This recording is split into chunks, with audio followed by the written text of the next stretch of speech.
ଏବେ ହେଇଛି 5:30 5:30 କଣ ମାନେ ଜଳଖିଆ ଏମିତି ଖାଆନ୍ତି ତମ ଭଳିଆ? ପାଞ୍ଚଟା ଦିନ ନା ରାତି? ଭୋର 5:30 ହେଇଛି। ଭୋର 5:30 ଏଇ ଭୋକରେ ଆଉ କଣ କରିବା? ଭାଇ କାଙ୍ଗାଳ ମୁଁ କୋଉଠି ଖାଇଛି ଆଜି ଗୁରୁବାର। ଆମେ ଟିକେ ଗାଧେଇ ଯାଉଛି। ଆମେ ଟିକେ ଗାଉଁଲି ଲୋକ। ଗାଁ ଲୋକମାନେ ରାତି 4ଟାରେ କଣ 3ଟାରେ କଣ ଇଟିଲି ତରକାରୀ ବରା ତରକାରୀ ଟିକେ ଚା ଟିକେ ଗାଁ ଲୋକ ସବୁ ଇଟିଲି ତରକାରୀ ଖାଆନ୍ତି ନା ଭାତ ଖାଆନ୍ତି? ସେ ମାନେ ଦୋକାନ ଜଳଖିଆ କହିବାକୁ ଗଲେ ସକାଳୁ ଟିଫିନ୍ଟା ହେବ ଦହିବରା ବାଲା 7ଟାରେ ପହଞ୍ଚିଯିବ। ଯଦି ଇଟିଲି ତରକାରୀ ବରା ତରକାରୀ ଖୋଜିବ ରାତି 3ଟାରେ ମିଳିଯିବ କାରଣ ଗାଉଁଲି ଆମର ଅଭାବ ନାହିଁ ଖାଇବାରେ। 10 ଟଙ୍କାରେ ପେଟ ଫୁଲ୍, ଶସ୍ତା ସୁନ୍ଦର ମଜବୁତ। ଆମ ସେପଟେ 8ଟା ନହେଲେ ଇଟିଲି ତରକାରୀ କୋଉ ଦୋକାନରେ ହେଇନଥିବ। ରାତି 3ଟାରେ ଇଟିଲି ତରକାରୀ ମିଳିଯିବ କି ବରା ତରକାରୀ ମିଳିଯିବ, ଚା ବି ମିଳିଯିବ। ଯେହେତୁ ଆମର ଦୋକାନଟା ଅଛି ସେଥିପାଇଁ ରାତି 2ଟାରୁ ବାପା ହେରିକା ଯାଆନ୍ତି ଖୋଲିବା ପାଇଁ ନା। ତମେ କେବେ ଦୋକାନ ଯାଅନି? ଆଗରୁ ଯାଉଥିଲି। ଏବେ ଆଉ ଯାଉନ? ଯାଉନି କଣ କେତେବେଳେ କେମିତି ଯାଉଛୁ ଦୋକାନ ହେଲ୍ପ କରୁଛୁ। ଇଏ କାଙ୍ଗାଳ କାଲି ମୋ ପାଖେ ଶୋଇଥିଲା ରାତିରେ। ଆଉ ଏଇ କାଙ୍ଗାଳ ଟିକେ ଇଆଡ଼େ ଅନେଇଲୁ। ଏଇ କାଙ୍ଗାଳ କି ମୁଁ ଯାଇକି କେତେ ରାତିରେ ନେଇକି ଆସିଲି ତ?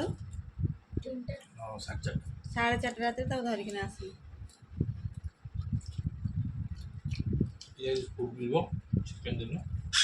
କାଲିଠୁ ସେ ସ୍କୁଲ ଗଲାଣି। କାଲି ଫାଷ୍ଟ ଯାଇଥିଲା ସେକେଣ୍ଡ। ତାର ରିଆକ୍ସନ ଏବେ କଣ ହବ ଅନେଇଲୁ ଟିକେ ଇଆଡ଼େ। ଖାଇ ପିଇକି ସ୍କୁଲ ପଳେଇବୁ। ଦେଖନ୍ତୁ କେମିତିଆ କଥାଟା କରୁଛି। ଏମିତିଆ ଭଦ୍ର ପିଲା ଆପଣ ମାନେ କୋଉଠି ବି ଦେଖିନଥିବେ। ମୁହଁଟା ଟିକେ ଦେଖାଅ।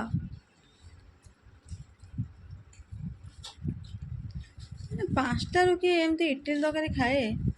ସବୁ ଖାଇଦିଅ ଆମର ଆସିବ ପଛରେ। ଜାଗା ବି ନାହିଁ।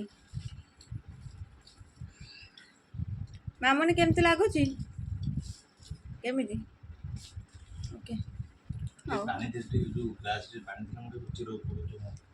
ଗ୍ଲାସ୍ ନିଅ ପାଣି ସେଇଥିରେ ଢାଳିକିନା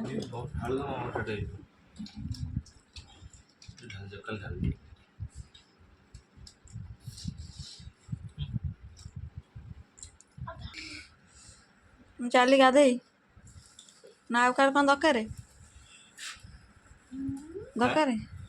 ଚା?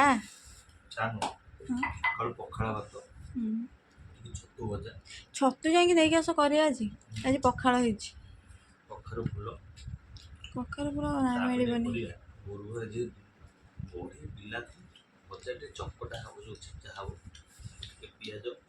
ଆଉ ତମେ ଏମିତି କାଙ୍ଗାଳିଆ ରୂପ କାହିଁକି ନେଇଛ? ମାନେ ଏଇ ଲୋକଟି ବରଯାତ୍ରୀ ଯାଇଥିଲେ କାଲି କେତେ 7ଟାରେ ଯାଇଥିଲା ବୋଧେ? 8ଟାରେ ଆସିଲେ 3ଟାରେ ଭଦ୍ରକ। ହଉ ଚାଲ ମୋତେ ଆଜି ନେଇକିନା ପୁଅ ଯିବା ସନ୍ଧ୍ୟାବେଳୁ। ତମେ ଚୁଟି କାଟିବ?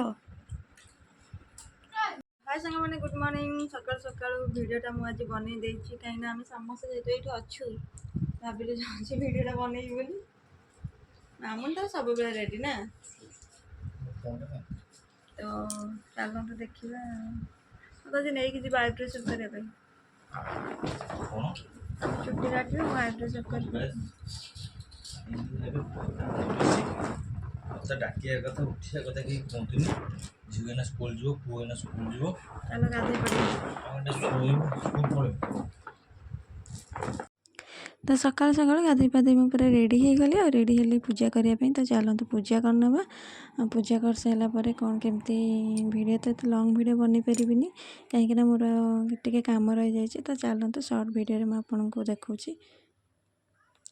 ତ ଏଇଠି ମୁଁ ରେଡ଼ି ହେଇ ପଳେଇ ଆସିଥିଲି ଠାକୁରଙ୍କୁ ପୂଜା କରିବା ପାଇଁ। ଆଉ ଅଲରେଡ଼ି ମୋର ପୂଜା ବି ସରିସାରିଲାଣି।